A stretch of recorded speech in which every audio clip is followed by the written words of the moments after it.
A new era in global trade. Global trade is undergoing its most significant transformation in decades. At the center of this shift stands China, deploying a combination of infrastructure investment, regional agreements, manufacturing dominance, and strategic partnerships that are redrawing the map of international commerce. What began as export-driven growth has evolved into a comprehensive effort to reshape how goods, technology, and capital flow across borders. For much of the 20th century, Western nations and institutions set the rules governing global trade. The United States and Europe built the frameworks, controlled the financial systems, and dominated the industries that mattered most. That era is giving way to something different. China now serves as the largest trading partner for more than 120 countries and has become the workshop producing everything from solar panels to electric vehicles at scales no other nation can match. This documentary examines the strategies driving this transformation. The Belt and Road Initiative has created physical connections linking China to markets across Asia, Africa, and Europe. The Regional Comprehensive Economic Partnership has established new rules favoring Chinese exporters throughout the Asia-Pacific. Dominance in batteries, electric vehicles, and solar technology has positioned Chinese firms at the heart of the global energy transition. And deliberate cultivation of relationships with emerging economies has opened vast new markets while Western competitors focus elsewhere. These strategies are not isolated efforts. They form an interconnected system designed to secure resources, expand influence, and establish China as the indispensable hub of 21st century commerce. Infrastructure as influence. In 2013, President Xi Jinping announced a vision to revive ancient trade routes connecting China to the rest of the world. What started as 2 corridors linking Asia to Europe has become the largest construction program in modern history. By December 2024, some 149 countries had signed cooperation agreements, representing nearly 75% of the global population and more than half of worldwide economic output. The scale of spending defies easy comparison. Chinese engagement through the Belt and Road Initiative reached record levels in 2024, with $70.7 billion in construction contracts and approximately $51 billion in direct investments. Cumulative outlays since the program launched have surpassed $1.175 trillion. Funding ports, railways, highways, power plants, and telecommunications networks across 6 continents. These projects serve multiple purposes simultaneously. A railway connecting landlocked countries to coastal ports opens new export routes for local producers while creating demand for Chinese construction firms, equipment manufacturers, and lenders. A power plant built by Chinese contractors using Chinese financing creates relationships extending far beyond the initial construction period. Each project strengthens economic bonds while expanding influence in regions previously shaped by American and European powers. Trade figures reflect this deepening integration. In 2024, commerce with Belt and Road partner countries accounted for more than 50% of Chinese total foreign trade for the first time, reaching 22.1 trillion yuan, or approximately $3.07 trillion. This milestone demonstrates how building physical connections translates directly into commercial advantage, creating preferential relationships that benefit Chinese exporters. The initiative has evolved significantly since its early years. Initial projects focused heavily on traditional construction like roads and ports. More recent spending has shifted toward clean energy, electric vehicle manufacturing, and battery production. Energy-related engagement in 2024 represented the greenest portfolio in the program's history, with substantial funding flowing into solar, wind, and storage projects across partner nations. Saudi Arabia emerged as the largest recipient of Chinese energy engagement, driven by nearly $6 billion in gas, construction contracts, and over $1.6 billion in renewable energy deals. Critics raise legitimate concerns about debt sustainability, environmental standards, and political influence. Several recipient countries have struggled to repay Chinese loans, leading to renegotiated terms that benefit Chinese interests. Construction projects have sometimes bypassed local labor requirements and environmental protections. And the sheer scale of Chinese involvement in critical assets raises questions about dependency. Yet for many poorer countries, The Belt and Road Initiative offers something the World Bank and International Monetary Fund have failed to provide: large-scale capital without governance conditions attached. This alternative model appeals to governments seeking rapid development without external interference in domestic affairs. The strategic implications extend beyond economics. Each port, railway, and power grid represents a node in an expanding network centered on Chinese interests. Whether this network ultimately promotes shared prosperity or entrenches dependency remains a defining question for the coming decades. RCEP rewriting regional trade rules, while the Belt and Road Initiative constructs railways and ports. A parallel effort has been reshaping the rules governing commerce across the Asia-Pacific. The Regional Comprehensive Economic Partnership, which took effect in January 2022, represents the largest free trade agreement ever negotiated.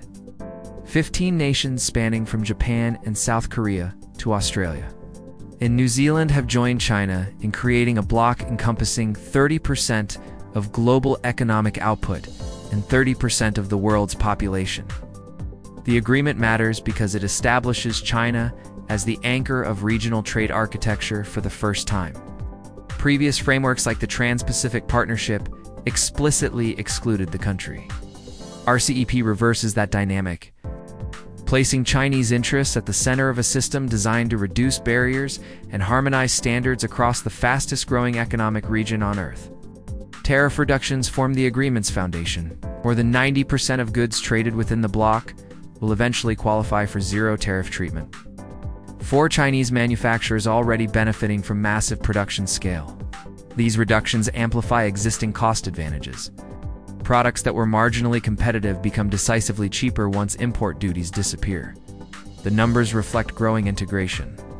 From January through November 2024, Chinese trade with RCEP members reached 12 trillion yuan, equivalent to roughly $1.67 trillion, and representing a 4.4% increase from the previous year. Analysts project the agreement will add $245 billion to member economies by 2030, with trade-oriented nations like Vietnam, Thailand, and Malaysia capturing disproportionate gains. Rules of origin provisions have proven particularly significant. Under RCEP, products qualify for preferential treatment if 40% of their value originates within member countries. This threshold encourages manufacturers to source components regionally rather than globally, gradually pulling production networks toward the Asia-Pacific and away from outside competitors. The agreement also breaks new ground beyond traditional goods trade. Provisions covering digital commerce, intellectual property, and cross-border transactions create frameworks that will shape regional economic relations for decades. Electronic commerce rules promote paperless transactions and prohibit customs duties on digital products, benefiting Chinese technology firms expanding across Southeast Asia. For nations caught between American and Chinese spheres of influence, RCEP offers a practical path forward. Members can maintain security relationships with Washington while deepening economic bonds with the other side. This flexibility helps explain why the agreement succeeded where previous regional initiatives stalled. The new 3 Chinese officials have coined a term for the industries they believe will define the coming decades. The new 3 electric vehicles. Lithium batteries and solar panels have become the pillars of an export strategy that is transforming global energy markets and alarming competitors from Detroit to Munich to Tokyo. The numbers reveal a dominance without parallel in modern manufacturing. China produces approximately 80% of the world's solar photovoltaic modules and battery cells. 7 of every 10 electric vehicles rolling off assembly lines worldwide come from Chinese factories.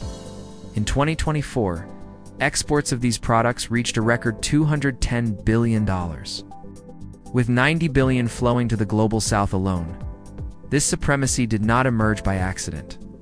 2 decades of industrial policy, subsidized research, protected domestic markets, 10 massive capital deployment created the foundation. Government planners identified these sectors early, provided sustained support through multiple economic cycles, and allowed domestic competition to drive relentless cost reduction. The result is an ecosystem where Chinese manufacturers operate at price points foreign rivals cannot match. Consider the stark reality facing overseas competitors. A Chinese solar panel costs approximately 18 cents per watt compared to 29 cents for an American equivalent. Battery packs from Chinese suppliers run roughly $107 per kilowatt-hour versus $150 from European manufacturers. These gaps reflect not just lower labor costs, but superior integration across the entire production chain. Electric vehicles illustrate this competitive dynamic most vividly. China exported nearly 1.25 million electric cars in 2024, capturing 40% of global shipments. The domestic market has become a proving ground where dozens of manufacturers compete ferociously. It's driving innovation and pushing prices downward. BYD surpassed Tesla in total electric vehicle sales at the end of 2024, symbolizing a broader shift in industry leadership. The green technology surge has reshaped China's own economy. These sectors contributed more than 10% of national output in 2024 for the first time, generating an estimated $1.9 trillion in economic activity. New energy vehicles accounted for 52% of domestic car sales by August 2025, demonstrating that Chinese consumers have embraced these products as enthusiastically as foreign buyers. Global implications extend beyond market share statistics. Chinese exports in this sector during 2024 alone will reduce carbon emissions outside the country by approximately 220 million tons annually. According to detailed analysis of product flows and energy displacement, the panels, batteries, and vehicles shipped last year will avoid an estimated 4 billion tons of cumulative emissions over their operational lifetimes. Yet, this dominance generates friction. The United States and European Union have imposed tariffs and launched investigations into Chinese subsidies, arguing that state support creates unfair advantages. These tensions will likely intensify as green industries become ever more central to economic competitiveness and national security considerations worldwide. Winning the global south, while friction mounts with wealthy nations, China has been cultivating relationships that may prove more consequential over the long term, across Africa, Latin America, Southeast Asia, and the Middle East. Chinese goods and diplomatic engagement have established footholds that are redirecting commercial patterns and challenging traditional Western influence. The shift in export destinations tells a compelling story. Chinese clean tech sales to lower income. Markets surged from 24% of total exports in 2022 to 43% by 2024. This pivot reflects both strategic calculation and market reality. These regions need affordable energy solutions and lack the political will to impose the duties that wealthier democracies have adopted. Latin America demonstrates this dynamic clearly. Chinese manufacturers now supply approximately 70% of electric vehicles and 99% of solar panels purchased across the region. Brazilian imports of Chinese electric cars grew so rapidly that they captured 85% of the national market by 2024.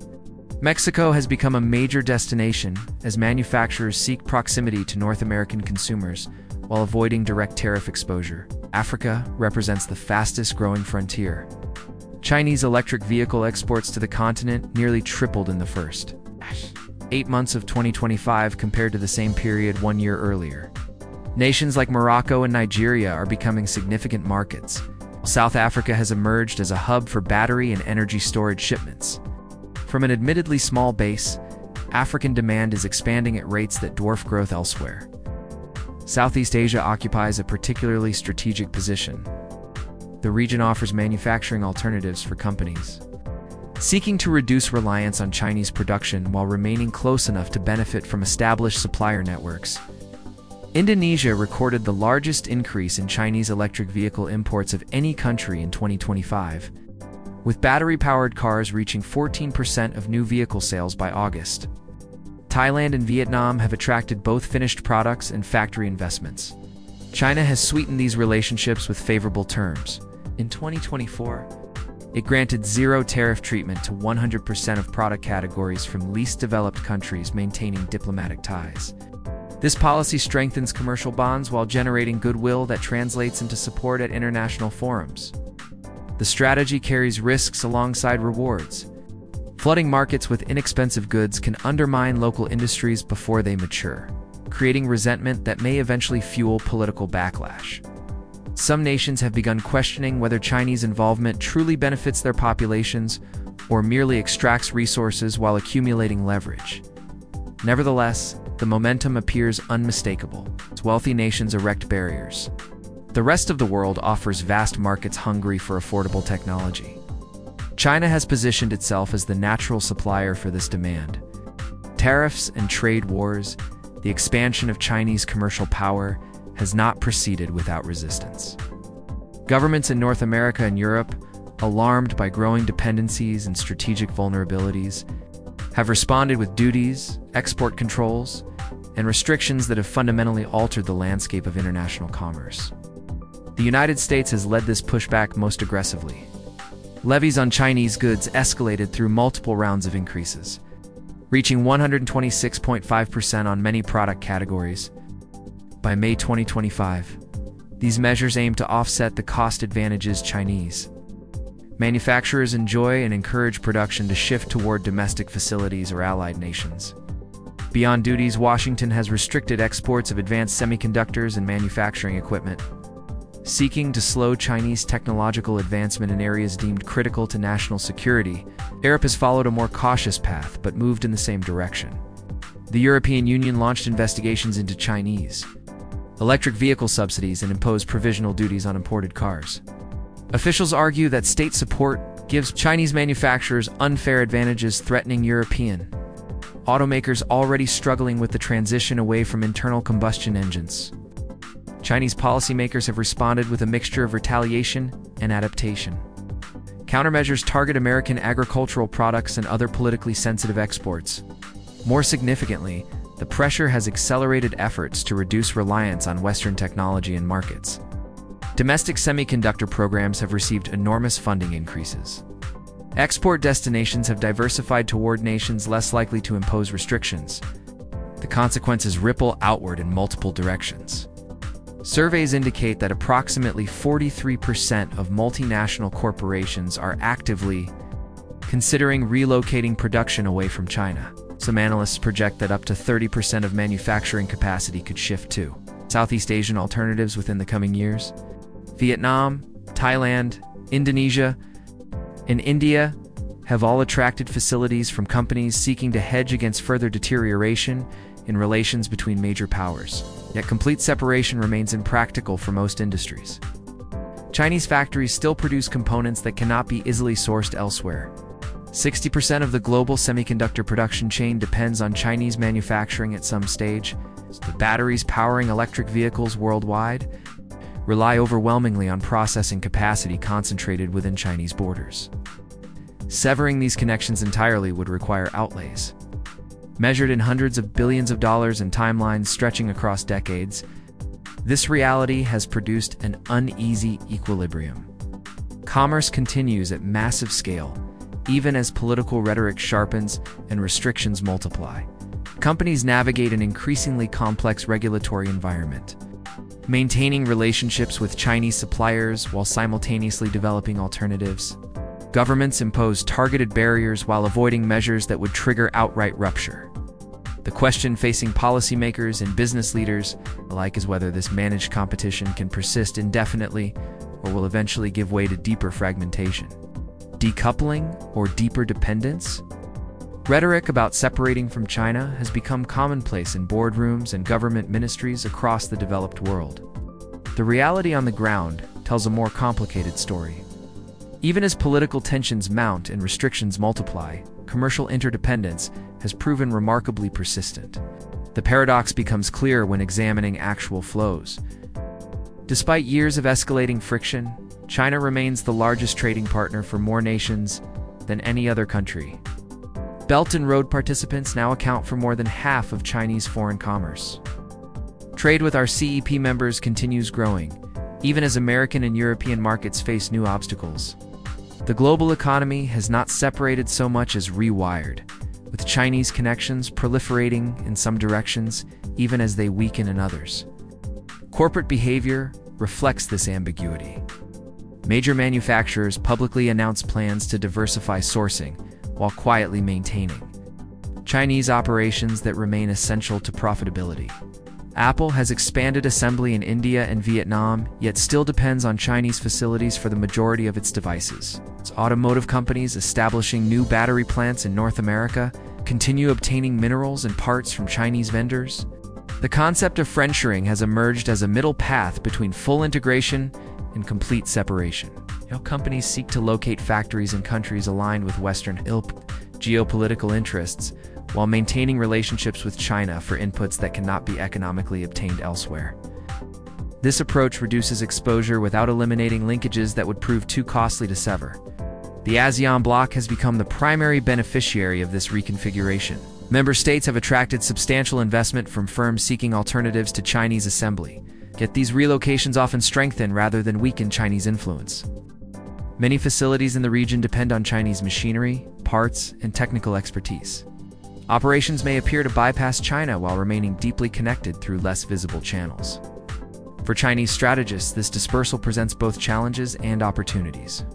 Factories moving to neighboring countries reduce direct exposure to American duties while remaining accessible to Chinese vendors. Overseas facilities allow Chinese firms to establish local presence in markets where direct imports face resistance. The network expands even as individual nodes shift location. The deeper question concerns materials and technologies where alternatives remain limited. Rare earth processing, battery-grade lithium refining, and solar wafer fabrication all concentrate overwhelmingly within Chinese borders. Developing comparable capacity elsewhere requires commitments measured in hundreds of billions and timelines stretching across decades. Until that materializes, rhetoric about separation will remain aspirational rather than descriptive of actual commercial reality. The future of global trade, the approaches examined throughout this documentary, are not temporary measures or passing trends. They represent a systematic effort to reposition China at the center of international commerce for generations to come. Whether this effort succeeds will shape economic relations for billions of people across every continent. Several patterns have emerged from this analysis. Ports, railways, and power grids create lasting advantages that outlive any single administration or policy shift. Regional agreements lock in favorable terms that compound over time. Supremacy in technologies essential to decarbonization provides influence that grows as the world moves away from fossil fuels. And cultivation of markets ignored by others builds loyalty that proves difficult for latecomers to displace. The response from wealthy nations remains scattered and uncertain. Tariffs and restrictions have slowed some Chinese advances but accelerated others, pushing exports toward countries eager to receive them.